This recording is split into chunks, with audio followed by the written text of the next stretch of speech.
what do you think made FatBurger stand out over the past year? Well, look, FatBurger is an iconic brand. It's more than 70, almost 75 years old. So people who know FatBurger know it because they grew up eating FatBurgers in Los Angeles or wherever FatBurgers spread around the globe in that last 75-year period. So, I think the brand awareness is very important. We were a pioneer in delivery and to-go businesses, including all the third-party stuff. We did that with Uber Eats when they first launched as a trial customer, the first burger brand to launch. And so, we have presence on those delivery platforms that dates back to the beginning of them. And I think that when dining rooms were forced to close and people were forced to stay home, a burger, shake, and fries is a pretty easy go-to once in a while. And to have it delivered, people know how to do that. So I think that was really helpful for us. Our delivery sales went from 35% to 85%.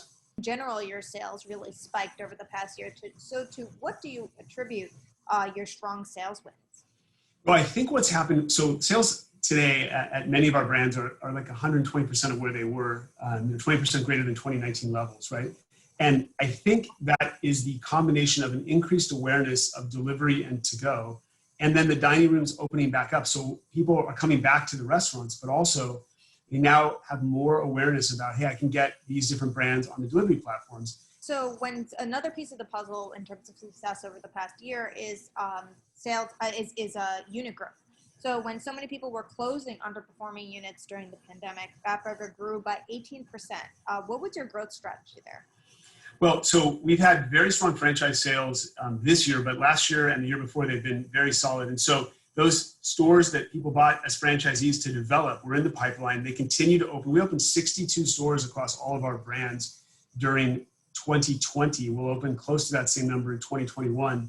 And right now, we've sold more franchises in 2021 in 6 months than we sold in all of 2020 and 2019 put together. So very, very strong franchise sales. And I think really, that store opening growth has been consistent in a pipeline that we've worked on, very hard the whole time. So it isn't just like we made a pivot in the middle of COVID. It was something that was in process. So another big move that you guys made last year, and we actually, I believe we spoke about it, about the acquisition of Johnny Rockets last summer. So since we last spoke, how has that move helped to evolve and grow your portfolio, and how does that fit into kind of your overall strategy? Right. The Johnny Rockets acquisition was a great transaction for us. It doubled the size of our platform, took us from 350 restaurants to almost 700 restaurants that are open or under construction. It's been a seamless integration of that brand onto our platform with our other brands, our burger brands, our steakhouse brands, the chicken wings brands. So it's gone very well. It's a little dicey in the middle of the pandemic. Before there was a vaccine, many restaurants were closed. To make an acquisition of another brand that is equal in size to all of our other brands together. Half the business is international. There's 335 restaurants. So it was a little gutsy, but it turned out to be a very, very good acquisition for us, and we're very happy with it. And kind of going back to FatBurger specifically, how did you lean into technology there? I know that there was some leaning into ghost kitchens as well. Yeah, two ways. The delivery platforms themselves are honestly a great technology investment, because instead of companies having to maintain their own online ordering apps, which cost $50,000 or $100,000 every 6 months to update and keep and to keep them working with changes to the apps, when you use a third-party delivery company, they're keeping the technology current and all the menus and all those things on their system. And so it really makes it more efficient for you to run your business and let the delivery app company keep those things straight. So that was very beneficial. Then the second angle to that is you can also use your own online ordering app to capture customers and save the third-party delivery fees on a regular basis. If you have recurring customers, that's helping the operators make more money, our franchisees.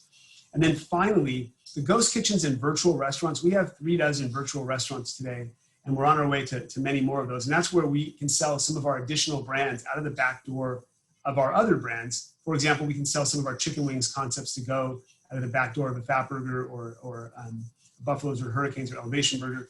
And that enables those operators to make more money. It doesn't confuse the customer in the restaurant because it's only for delivery and it's going out the back door with different packaging and different ingredients. And that's really a technology play, because you're using the delivery apps again to offer more restaurant menus, basically different brands to your customers in your markets, and selling them out of one kitchen. What do you think it took to become an industry leader during the pandemic over the past year and change? Well, I think for everyone in the restaurant industry, it's about tenacity and persistence, right? You get knocked down a few stairs, you get back up, you get knocked down the canvas, you get back up, and whatever your analogy is, it's very important that you just keep going at it and you try to be creative, you try to be nimble, and you pivot your business in directions that you need to. Think about all the outdoor dining spaces that were created by restaurant operators during the pandemic and all the personal protective equipment that they had to learn how to wear and teach their employees, educate customers about safety and sanitation and all of that. I think that resiliency is really lends itself to the restaurant industry operator. And we're just fortunate. Our sales have come roaring back. We're in the middle of some acquisitions that I think you'll find very interesting as we get through the coming months. And so I'm really glad to see the industry recovering so rapidly. Mm-hmm. That sounds exciting. Can you give us a sneak peek of that? Well, there's some brands we don't have, right? We have burger brands, we have steakhouse brands, we have chicken brands. We don't have pizza, salad, coffee, dessert. So we'd like to round out our portfolio. We have said repeatedly in the public markets that we're acquisitive right now and that we hope to announce some acquisitions soon. And so, I'm excited to enter the summer with, on the tailwinds of that. I'm looking forward to it. So obviously, March 2020 was super different than, let's say, fall or even toward the end of 2020. So how would you say your strategy evolved over the course of the year? Well, it was about coaching our franchisees. We view this business where the franchisee is our customer. So their success is critical because that's who pays us every week, right? It's not really the guy eating the hamburger or the chicken wing, it's the franchisee. So it was critical to make sure they could stay in business. We coached them on getting the PPP loans, on the personal protective equipment they needed, on all the supply chain issues they had to deal with if they were closing their dining rooms. And just being a partner with those franchisees and constantly keeping them updated, and giving them best practices, advice, and really just sort of being there to a shoulder to lean on and things like that really helped us and helped, as a strategy, bring us closer to our franchisees in a time that was, very hard for every operator. As a franchisor, we're not running the restaurants, the franchisees are running the restaurants. So it's just so important that they had direction and they had resources. Mm-hmm. What are the biggest lessons that you've learned from some of the challenges of 2020? Well, again, I think it's being nimble and being able to pivot your strategy. If something doesn't work, you have to go in a different direction. You have to take price with rising costs. You have to manage your margins at all times. It doesn't do you any good to lose money on a sale. So why make that sale, right? You need to make profitable sales and you need to structure your menu offerings and make sure that your labor and supply chain and your margins are there. And that's critical. Mm-hmm. And how would you say your strategy has shifted at all moving forward? And as we're kind of coming out of this pandemic, how has your strategy changed? We're accelerating rapidly. I mean, we're taking off into outer space here in terms of the sales volumes that we're doing, the acquisitions we have planned. The recovery is very strong, and we just want to see our franchisees get fully recovered, fully open, full dining room capacity. And all of those things happening. So, our stock price is up 100%. It's up 400% last year. I mean, crazy numbers, for the restaurant industry. We're not the only one. And, I think that lends itself to the capital markets being positively, rewarded here. And that is going to lead to more success for us. Mm-hmm. And finally, I would ask, kind of as an industry leader, what keeps you up at night?